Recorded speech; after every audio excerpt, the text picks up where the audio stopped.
It's recording. Okay, hello everyone. Good morning, good evening, good afternoon.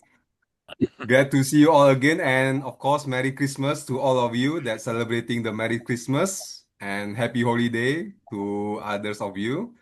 It's glad, although we in a spirit of Christmas and spirit of holiday, we still have the spirit to learn. And it's a very good thing to start at the end of the year.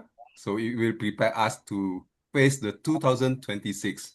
Times really flies really fast, and we are already at the end of the years. So as usual, welcome everyone to the ISNS Wisdom. This is our monthly community meeting, and it's very glad to see all of you. And tonight, I'm Yudi from Indonesia, and Sean from Australia, and Henrik from Sweden are going to co-host this wisdom with the support from Muhammad.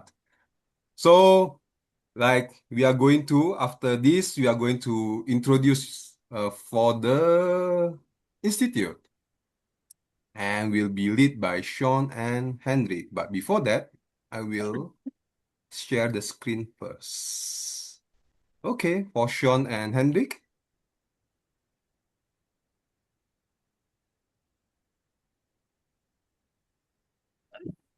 Yes, so let's do some celebrations for each institute that will be coming up. So let's start with which is the first? The Institute of NeuroSemantics Africa. So everybody from Africa, just applause. And everybody else.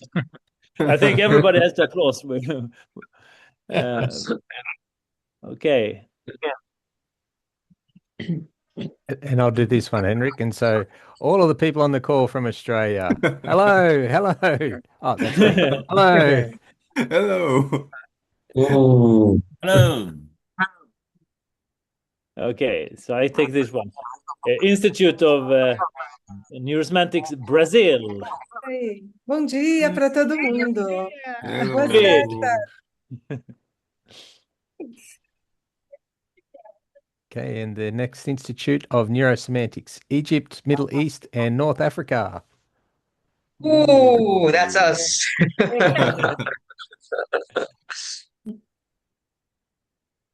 Okay, this is mine. The Institute of NeuroSemantics Scandinavia. Whoa! Yay. And the next Institute of Neurosemantics is Hong Kong and China. 大家好， How? 老师好。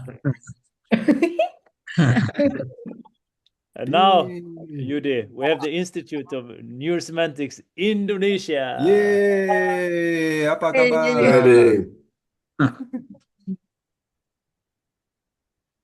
And the Institute of Neurosemantics Latam. Hey. Hey, Oh. Victor. And we have the Institute of NeuroSemantics Malaysia. Halo, apa kabar? Hey.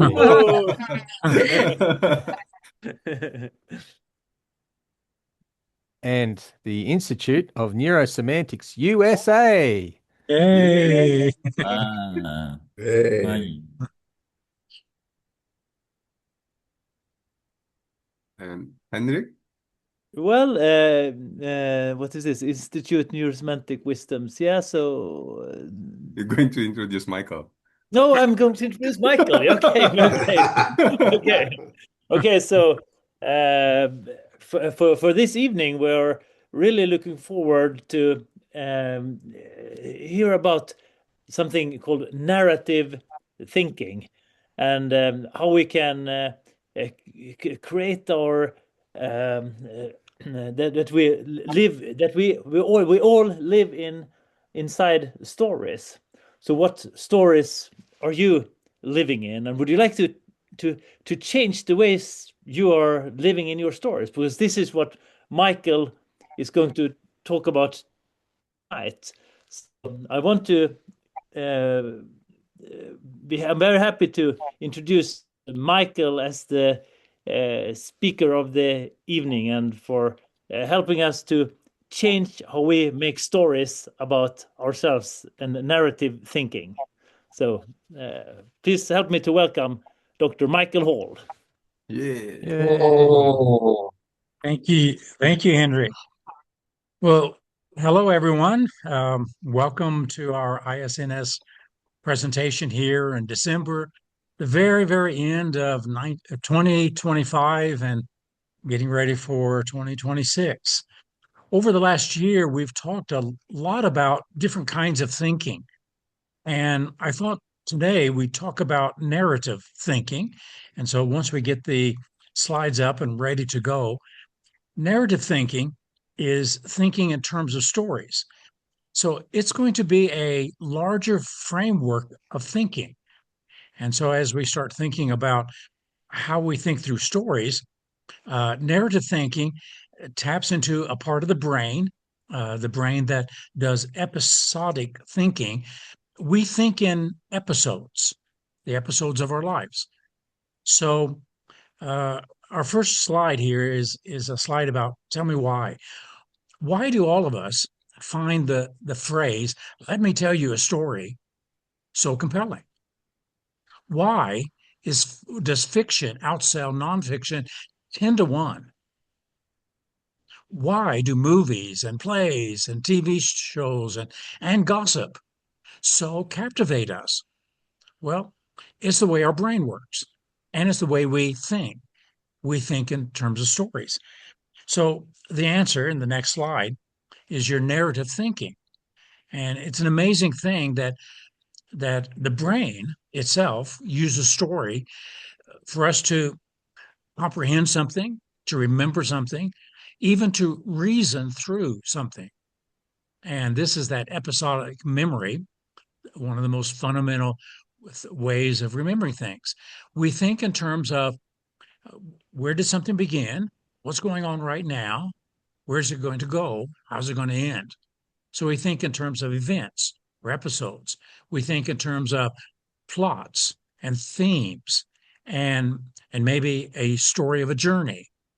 And inside of every story, there's a protagonist and an antagonist. You can hardly have a story without having some enemy that you're fighting and struggling against. So stories provides a framework for thinking, and it involves all of those things in that third bullet point and many, many more things. So when you start to put together an event, an episode, it started somewhere, it's going on right now in some way, it's going somewhere, and it's going to end somewhere. So all of a sudden, a story is put together, past, present, and future. So the next slide, our narrative thinking. We remember in terms of events, and this is what gives us a sense of continuity in our life. If you didn't have that sense of episodes, beginning, ending, and continuing, you wouldn't have that sense of continuity.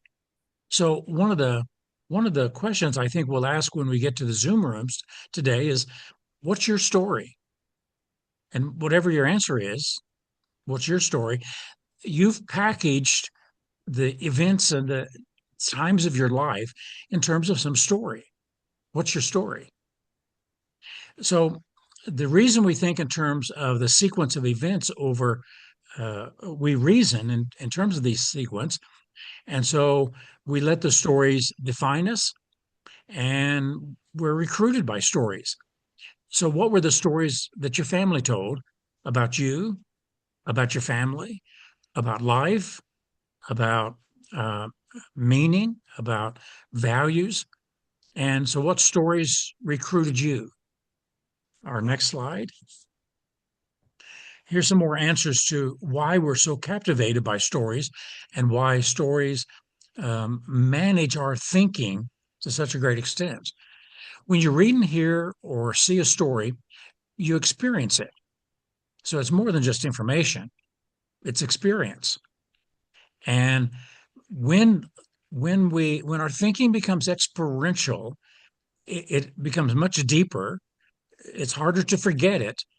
It's harder to forget it, especially if it's structured as a story. So stories invite us to step inside the experience. And once you step inside the story, you begin to perform the story. And that speaks about the state induction that occurs when you tell a story. So, given that, a vicarious experience even brings us in so that we feel it, we react to it, we draw conclusions, we learn from it. So, no wonder stories are so powerful. And the next slide, some even more answers to it. Stories put us into a learner's position because they're easy to remember, they can inspire, and they can change your life. So one of the questions we might ask when we get together is, what stories have changed your life? So obviously, leaders, trainers, teachers use stories for getting attention, for helping people to remember things, and for teaching a lesson. So this brings up the question, well, who needs stories to use? And the next slide answers that. So Howard Gardner said, every great leader is a great storyteller. And so anybody who's working with people, inspiring people, getting attention with people needs stories. And new stories can override and overwrite old stories. By them, we interpret facts and create explanations in a different way than the old stories.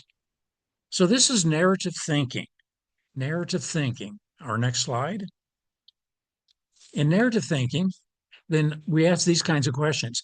If life is like a story, then in narrative thinking, we're thinking in terms of these kinds of factors. Who's in the story? What do the people in the story, what did they do? What's going on? What's happening? When did the story happen? What explains the story? So now we move to another meta level, asking about the explanations of the story, where it came from, and how it's operating. How important is the story, and how's the story end? So in narrative thinking, a lot of thinking is going on, and that's why in narrative thinking, the story puts together so much. So our next slide. As you look at this slide, what is the story? So notice how looking at any picture, and here we got a forest, and here we've got the sun, looks like it's shining through the forest, like it's a sunrise. If we ask the question, tell me a story using this picture, notice how your brain starts to fill in those kinds of details. Is someone lost in the forest? Are you exploring in the forest? Are you on a journey and you just stopped at this particular place? Are you looking to see a place where you can spend the night? So stories. Our next slide does the same thing. So you look at this picture, and what's the story? What story comes to mind? What story could you tell when you look at that picture? And another picture, I think, is the next slide. A lake, a mountain, looks like the end of the day, and the sun is going down, and the coloration on the clouds. What's the story? So story is something that gets evoked when we just look at things. Here's the story of The Wizard of Oz. And if you've seen that movie and the four characters here, then the story emerges. Our next slide. So narrative thinking not only sets up this beginning, continuing, ending structure of your thinking, it defines you. So the episodic memory is about you, your story, who you have been, who you are now, who you can be, who you want to be. So that's how we use our stories. So what kind of story have you been telling yourself and using it to define yourself? The next slide, I think, identifies the same thing, going a little deeper. And now we can ask about the kind of story you're telling. When we ask the question, what's your story? Do you tell a hero story, a victim story, a rescuer story, an explorer story? Is your story that of being a detective, being a lover? So there's action stories, there's mystery stories, there's adventure stories, there's drama, there's sci-fi, fantasy, horror. What kind of story have you been living? So as I think about that, throughout my life, I think my life has been the story of discovering. I can tell you many, many stories from childhood of where myself, my brothers, going out, some neighborhood kids, and discovering things. And that became kind of the story when I went off to university trying to discover something. It's been my story as I entered into the field of NLP and how that I came upon different discoveries. I discovered metastates accidentally when I was working on resilience. And as I worked on other things, other discoveries came about. And so, what's my story? Well, the way I've storied myself is I never know what I'm going to discover around the next bend because life is an adventure of discovery. What's your story? Our next slide. The drama of a story is like this. It starts off with that beginning, and throughout the story, there's going to be peaks. There's going to be times when the plot rises, either with antagonism or with a challenge, and then it finally leads to an end. So there's going to be plots.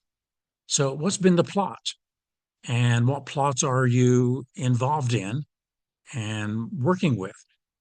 Who in your story, you're probably the protagonist. Who's the antagonists? All of this is organized around a timeline. And so a story maps events through time. That's really our definition of a story through time. So you and your stories is our next slide. Now there's Mr. Smith in The Matrix, an antagonist. Next slide. You and your stories. You were born into a story. So this brings up how we use story in narrative therapy. So what is the story that you inherited? What story did people tell about you? Which story did you accept? Which story did you invent? And is it empowering or is it disempowering? Is it humanizing or is it dehumanizing? Is it healthy or is it toxic? So problems arise when we internalize an oppressive story and conversation. And when that happens, what we need to do is to externalize the story. So when we get to the Zoom rooms, this will be one of the questions we'll want to explore. Have you consciously, unconsciously internalized some oppressive story that you don't need that story? And this is the good news about narrative thinking. We think in terms of narrative, but the story itself is what you accept or you create. And if you don't like the story, you can change the story. And we'll get to that as we look at the ways of dealing with narrative therapy. So the next slide, narrative thinking about a story. Once again, these questions: who told you the story? Under what conditions? How are you living the story today? How well or how poorly is that story? And what would you like to change about it? What would be your desired story? All of this presupposes you got choice. And if the story you've been telling yourself about you has not been bringing out your very best, we can change that. So this brings us to the power and the nature of story. Our next slide. once we have a story, the story is going to be setting up predictions because it establishes patterns for thinking and feeling. It's going to set up resources that are available and those that are not. It's going to set up a context frame for your mind, the turns and the twists that play out in any given story. And for the most part, that story is going to be operating outside of conscious awareness. And that's which may be why you feel helpless about doing anything about it. So this is the nature of a story. Be careful of the story you choose to tell yourself. Next slide. Stories can become dangerous. Once inside of a story, once a story has recruited you, it blinds you to other possibilities for how to live. Think about someone who has a victim story. I am a victim. Now, wherever they got that story, however they came to that, if their families were living in a victim story, we're victims. We're victims of the world, of the economics, of the politics. And then you live in there. One of the most dangerous parts of this is that it blinds you to other possibilities of how to live. And the thing about a story is we keep rehearsing, oftentimes, the worst episode. So those of us who have done therapy with people and we start hearing their story in the therapy room, oftentimes we hear the same episodes told over and over. They rehearse it, which of course makes it even worse. We're often tricked by stories. Sometimes a good story that someone tells us, we go, well, given all of that, I guess I can understand why you didn't come through or why you didn't do this. And so we'll forget it this time. We're tricked by stories. A story can descend into hell. That's our next slide. Once a story begins, it can take on a life of its own. And therefore, just as with every belief and value that the story presents, those beliefs and values become self-organizing attractors. And that makes every story dangerous. And the biggest danger of all, we internalize the story. We think it's real. We don't question it. We live it unconsciously. It seems inevitable and inexorable. So our next slide. We got a picture of that. So, but the good news is stories can transform. You can change your story. You can restory. So we're not doomed or determined. You can question the story. And that's what we're going to begin to do here in a moment. Begin to question it, to reinvent it, because you're not stuck with it. So the next slide is an overview of the four skills we're going to do, the four steps we're going to do in this particular presentation: becoming aware of the story, questioning its source, detecting the frames inside the story, reframing it, and identifying and developing a preferred new story. So the very first thing is becoming aware of the story. And that's our next slide. So becoming aware of the story. What is the story you have received or you constructed, and it's not serving you so well? When and where and how was that story created? How have you perpetuated it? How are you living it today? Do you want to live it today? So is it a problem-saturated story, that is the story itself, it elicits one problem after another, and are you tired of it? So thinking about this, when an event happens, oftentimes we start focusing on that event, especially if it was a bad event. I could have certainly done that when, as a young man, I got fired several times. I could have storied that. That is the story of my life. Nothing will ever work out.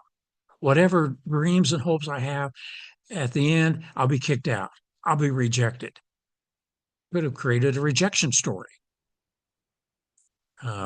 Not knowing narrative thinking or narrative therapy, I didn't even know that I rejected that story because I recognized that's a problem saturated story and I don't want it.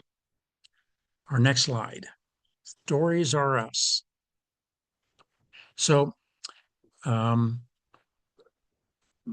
distinction here is that you as a person, you're a person and a problem is a problem. So let's not confuse the two, that you are a problem. The person is never the problem, is our mantra in neurosemantics. So we can externalize a problematic story. And when we do, then we can see the person. In NLP, we say that behind every behavior, any story behavior, is a positive intention. So by distinguishing the behavior from the person, then we can see the person. And now we can ask, how has that problem been affecting you? Because you're more than that problem. You're a victim of that problem yourself. So whenever we say, I am um, a victim or I am a reject, then we're taking it on. What we need to do is to externalize it. And that's our next slide. So externalizing a story, helping to see the story as that, a story that you've been telling yourself, someone else has been telling you. And as you do that, you're reestablishing your own agency, that you're not the problem. It's just a story. And now you can decline the story. You can say no to it and not let it define who you are. So externalizing the story is what we need to do, and to be aware of internalizing stories. Our next slide.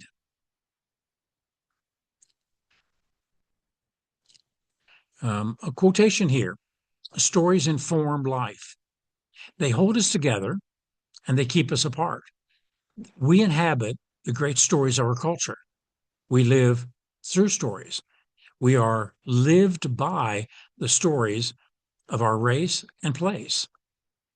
So once we start reflecting on the story, then we can become an audience to our own selves, to our own story, and now we can externalize it. And by externalizing it, it helps us to step out of that story and now to begin to question it. So once you're aware of the story, the next step is to question it. And that's this next slide. Instead of accepting it naively, question it. Where did it come from? Where did it originate from? What story are you performing today? And are you ready to end it? And so identify the aspects of the story that are harmful. So this is questioning the story. Questioning enables us to take agency over it, knowing that it is a way of thinking and the content of any story is your choice. Our next slide, more about questioning. Here's a bullet point number 2 there. What sparkling events have occurred in your life that you could use to contradict any limiting stories that you've been telling yourself? So a sparkling event. One time when something worked out well. And if it worked out well, then it's an episode. If it's an episode, then you could nurture that event, that episode, develop it. Sparkling events are those unique outcomes that you could still create a story from and change the other story. So this is questioning a story and looking deeply into the structure of the story. Our next slide, quality controlling the story. So does the story serve you well? when you ask that question, you're going to get some leverage over your own story. Do you like your story? Any parts of it that doesn't bring out your best or doesn't empower you? So now we can take a stance and refuse to let any past story control your present life or your future life. We can put that story in the past and say, that was a story I encountered. I may have taken it on. I may have lived it, but that was then. And now I'm moving forward. So what you and your relatives experienced in the past does not have to be your story today. This is how uh, generation after generation, sometimes we just keep passing on some of the worst stories that relatives have experienced. And it's as we give that worst story as a gift to the next generation. So we don't have to do that. We can develop a brand new story. The key is going to be detecting frames, the frame of the story and the frames inside the story, and reframing it. So identify the old story's frame. Is it a victim story? Is it a defeat story? Is it a nothing ever works out well for me story? So, what kind of frame of reference is the story coming from? And what is it demonstrating? So, becoming aware of the story, now we can change the frame of the story and create some new interpretations about it. Time for a new story is our next slide. So, what would you want to reframe in the old story? And how do you want to reinterpret things to create a new and much better story? So, here's some possible frame. That was a story in which I learned. I learned a lot. I learned how not to do this or that. It might be an adventure story. It might be a skill development story, a story of bouncing back from a setback, resilience. It might be a story of building the strength of my character. If I hadn't had that challenge to face, I would not have developed this or that particular strength in my character. So, as we would do with any belief or decision or understanding, do the same thing with stories. And in that way, develop a new story. Once we have started to reframe the old story, now we're ready to develop a new story. And that's our next slide. Developing a new story. So as you're aware of the story, you start questioning it, you start detecting frames, and then reframing it. This gives you the power to interrupt the old narrative. Now you can externalize the story and gain some distance from it. Michael White, who developed narrative therapy, had an example of working with a young boy of 9 years old by the name of Nick. And Nick suffered from wetting his bed. And so night after night, he would wet his bed. His parents didn't know what to do. They thought if they shamed him enough or made him feel bad enough about it, that would get him to quit it. Of course, that didn't work. It just made him more ashamed of himself, and he wanted to hide it even more from them. So when Michael White saw him in therapy, he said, "What do you think of this sneaky pee? This pee that sneaks up on you because you're not doing it on purpose, are you?" He said, "Well, no." Then he said, "Well, would you like to defeat this sneaky pee?" And so in that way, he externalized the problem, putting it outside himself. And so then he started coming up with strategies, and that became the new story. So tonight's Monday night. Will Sneaky Pea win or will you win? And he would flip a coin, and heads, Sneaky Pea is going to win. Tails, you'll win. So he would flip a coin.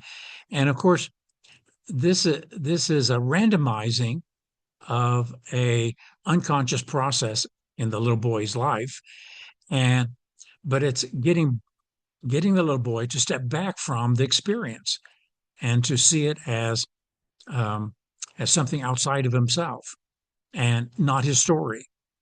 And then, as things changed over the weeks that followed, he defeated Sneaky P again and again by having a dry bed in the morning.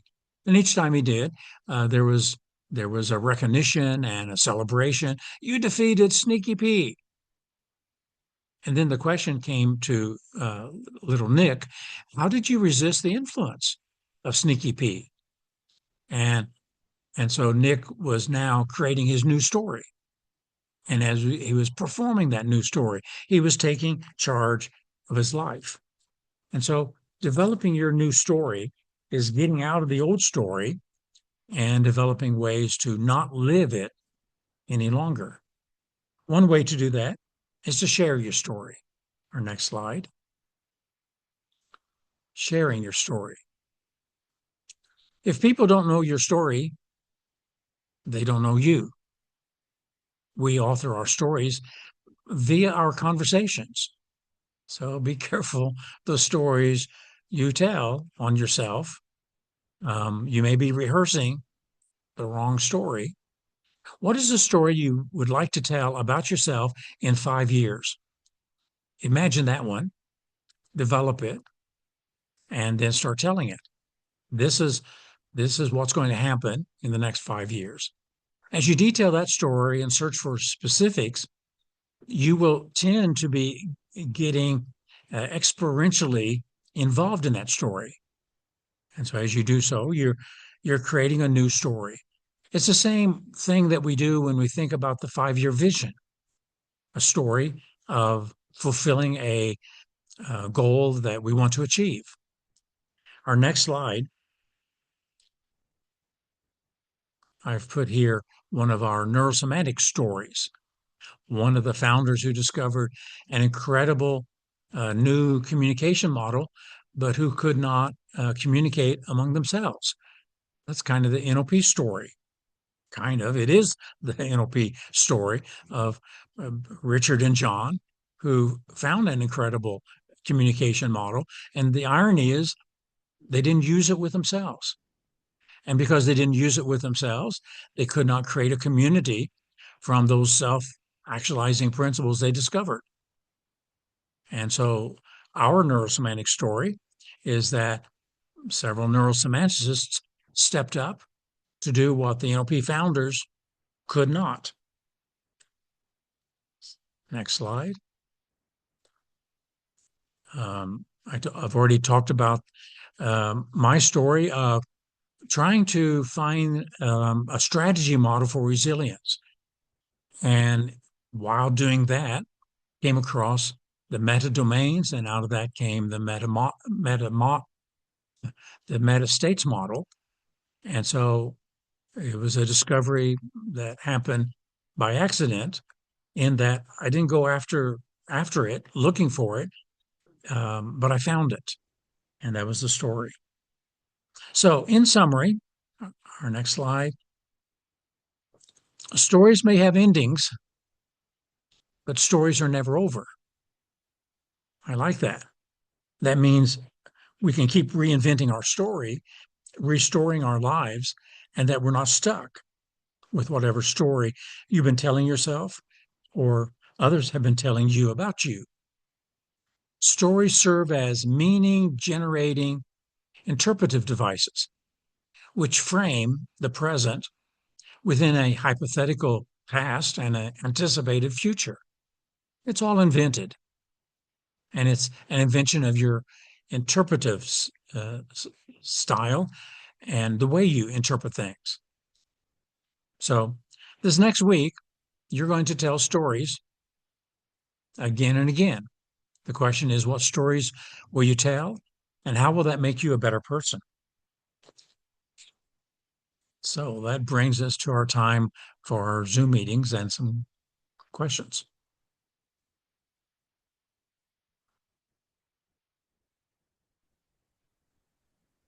So thank you, Michael. Does anybody have any questions? I noticed Mohammed asked if you did have a question to add them into the chat. Is there any questions at all at this point?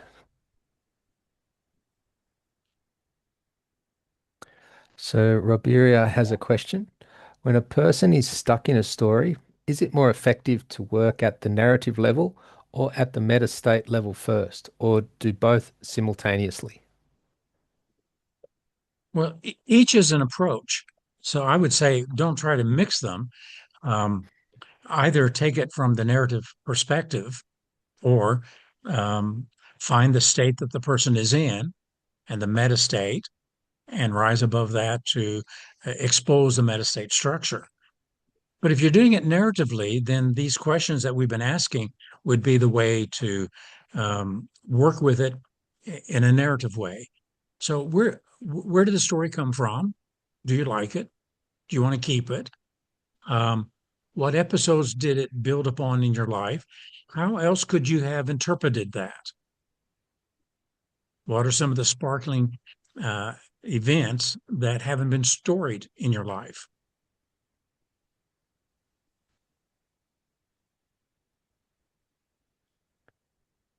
Thank you, Michael. Is there any other questions? Mohammed has a question. How to deal with close ones who helped create the old story and are resisting the creation of a new one? Well, first of all, assume that you are the author of your story. Nobody gets to tell you your story. That's your prerogative. So start from taking the position of self-reference, and then if you're talking to someone who has given you other stories, uh, constantly refuse to be recruited to their story. And that may mean, oh, that's the way you interpret it. That's not my story. Oh, that's your story and where you come from. It's not my story.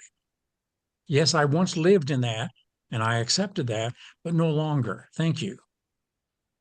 So I think it has to come from a strong sense of your own internal sense of authority and agency that you have the right and the responsibility to to own your story and to live it and not let others impose upon you their story, because some people are so toxic and dysfunctional that they'll impose the worst kind of story upon you.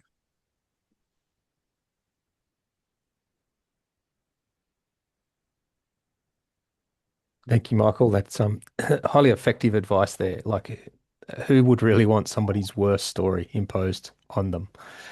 So to create a even better story right now as the community, Mohammed has in the chat, get ready for a group photo. So are we ready for the group photo? And then we'll go to the next stage after that photo. So let us know when you're ready, Mohammed.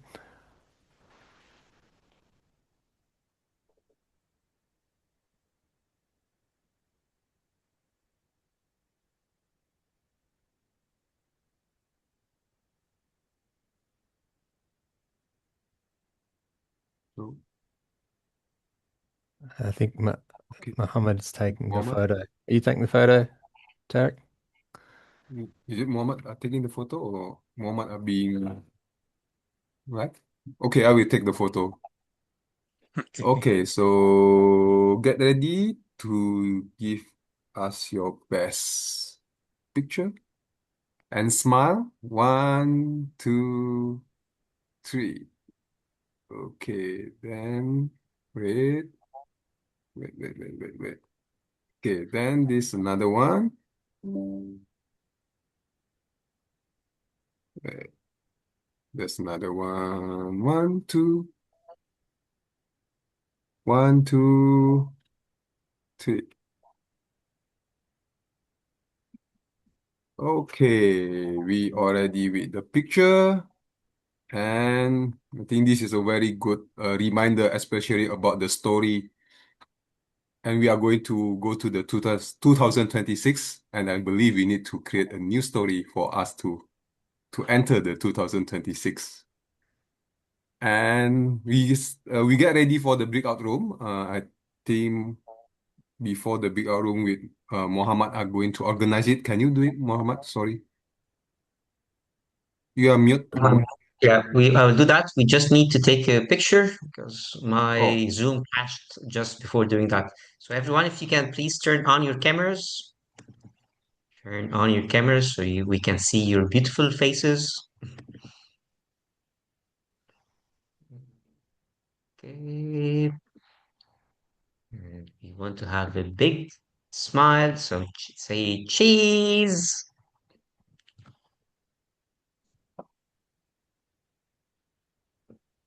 Okay, we got the picture. Okay, let me do the rooms. Michael, how many people would you want in the room? We before usually that, do four. We usually do four. I think Okay, need to read the slide first. sure, sure. While Okay. you're doing this, yeah, Okay, go so ahead. I will read the Zoom room experience for breakout rooms. So these are the two questions that you will discussing there. What have you learned about narrative thinking that impresses you and that you will take away? And what insights have you had that will make a difference in your life?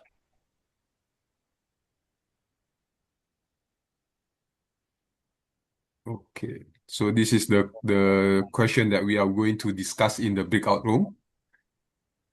And we ready to the breakout room. We're Mohammed? ready. It's 10 minutes for the exercise. Yes. Okay, so see you in 10 minutes.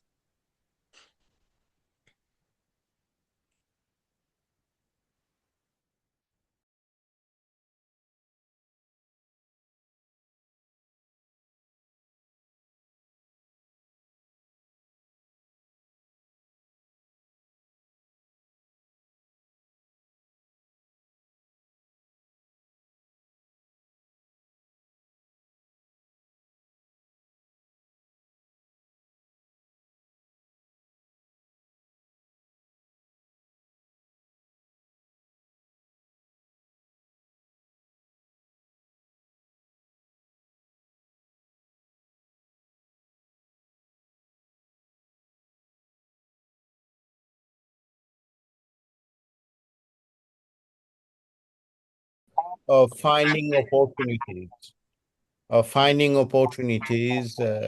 So it's, I think I've got really positive stories to tell myself and to tell others.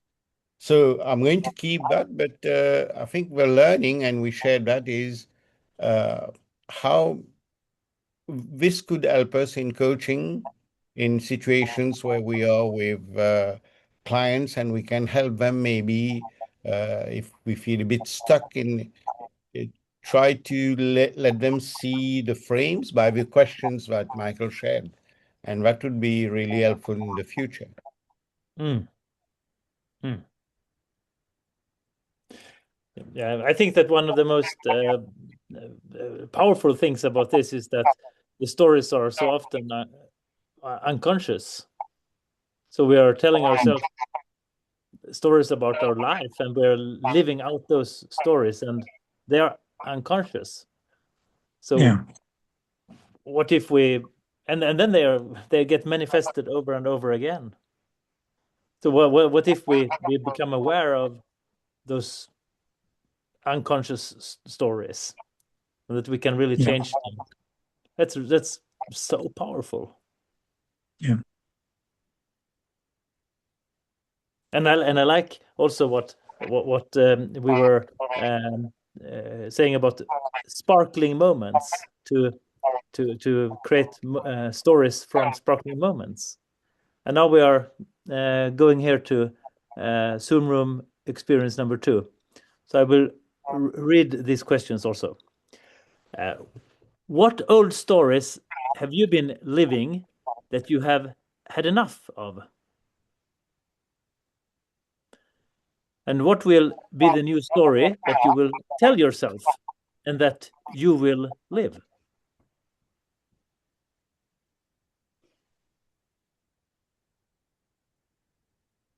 Okay.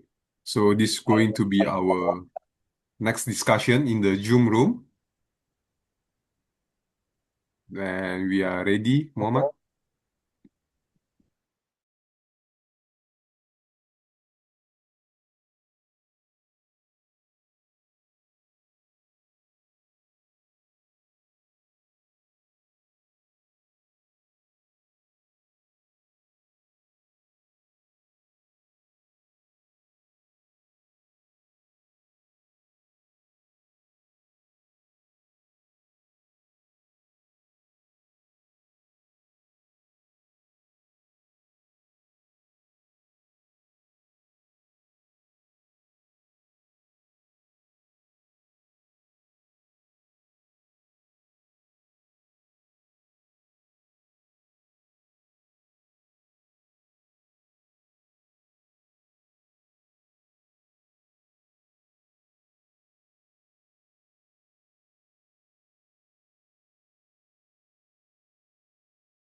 Are we too quick?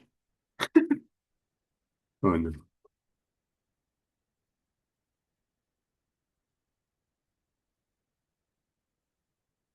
Okay, so welcome back, everybody from the breakout rooms. And since I'm telling myself the new story that I'm ready to take on new things. I was curious about what kind of new stories have you been telling yourself? So anybody who wants to share, what is your new stories, or maybe old stories that you have got rid of?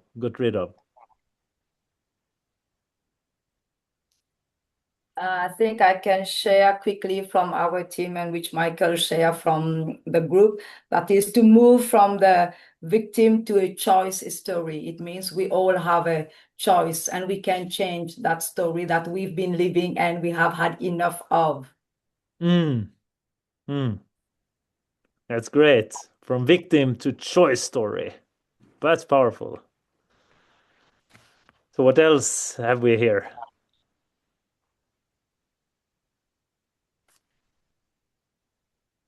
Eric, this is Ines.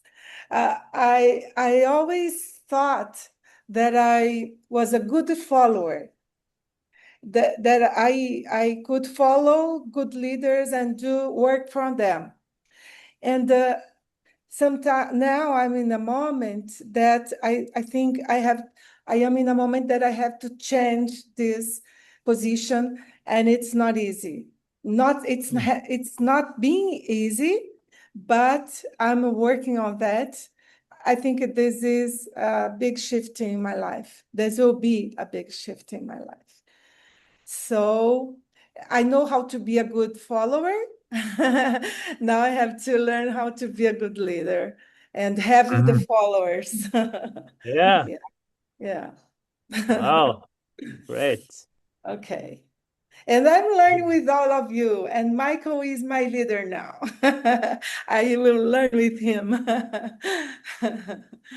Thanks. That's my story now. Great. A real leader. Okay. Yeah, we'd love to hear anybody else who have been framing your lives with new stories.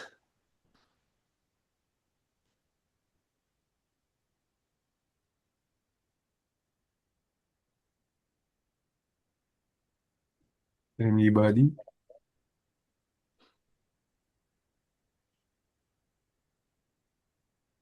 I think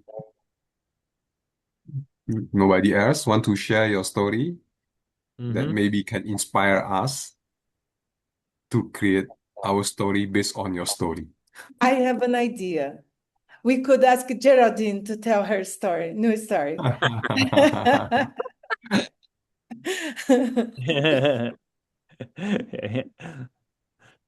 That's a good idea. Would you mind to share your new story, Geraldine? New story or the New story. Well, which the one you want? which one The I story want? that you've had enough of. Oh, well, with the old story that I've had enough of, and that was what I was sharing in the group, and Mike was talking about, yeah, so it's a victim story to choice story. So that was my story. Victim in the sense of being uh ever since. So it's an ongoing story of being a slave to other people's opinions, way of thinking uh, about me. I would tend to like special people I consider in authority, or whom I consider more knowledgeable, or whom I respect, or yeah, especially people who matter to me. Um, when they say you are, with all the labeling and mind reading, and I would get surprised with like, really, I didn't even think of that. I didn't. You always saw. I said, what? Where did that come from? And I did not realize that because my pattern would be to take it, which leads to self doubt. Really, maybe I am that. Instead of, I'm not keeping it separate. And now it's realizing I have a choice to accept or not, to consider it, yes, but it doesn't necessarily mean that that's me or that's who I am.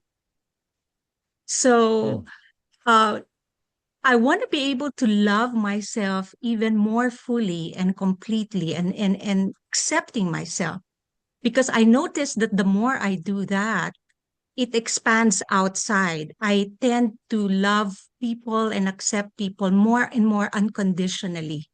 So it's kind of a paradox, and that's the kind of choice story I want to create even more and more, of loving people, accepting them unconditioned, meaning we don't have to have the same kind of thinking or differences. It's really welcoming more and more differences, including my own uniqueness and uniqueness of others. So I want to create more and more unique stories with people, you know, with myself, and the beauty that comes out of it. If I'm going to use a metaphor of when we look around us, the if there are just all trees and one kind of tree, life would be bland. When you see of flowers, there are many kinds of flowers. When you look at grass, there are many kinds. So it's life is more colorful and enriching. And for me, life is celebration, is celebrating life. So what way to celebrate life with our unique differences and let it work for us, not against us. Life is Wow. a choice. Yeah. Wow, thank you. And you are already so loving and spreading so much love. So wow, it will be now even more, Geraldine. Okay, so I think that we Thank are. you. And I Thank love you. each and every one of you with all your own uniqueness. Thank you so much for enriching my life. Thank you. Thank you. So I think we are coming to the wrapping up part now. So will you take over, Judy? Okay. Uh, Before I go back to Muhammad, maybe have some other things. Michael, do you have any closing statement for us? All of us have many stories. You have a story of your career story, your family story, your health story, your music story. So all of us have many, many, many stories. Some are dominant, some are not. Some have been well developed, some have not. Some are healing and creating well-being. Some are not so. And so thinking of your life as the story that you're living enables us to now think about how to restory ourselves and to create a future that is inviting us forward and unleashing our potentials. So may all of you find new stories for different aspects of your life that will bring out your very best. Thank you. Thank you, Michael. Mohammed, do you have anything to close I would this? just like to thank the leadership team. So thank you, Yudi, for hosting this meeting today. And thank you, Henrik. Thank you, John. And we also have Bruno from the leadership team here. So thank you for helping with this. And of course, Michael and Geraldine, as usual, your help is much appreciated and knowledge and generosity. So thank you, and back to you, Yudi. Thank you. Thank you, everyone, and have a very good new year, good year to come in 2026. Thank you. Thank you. Thank you. Thank you. Big Thank you, hug for everyone. everyone. Everyone. Happy New Year and Merry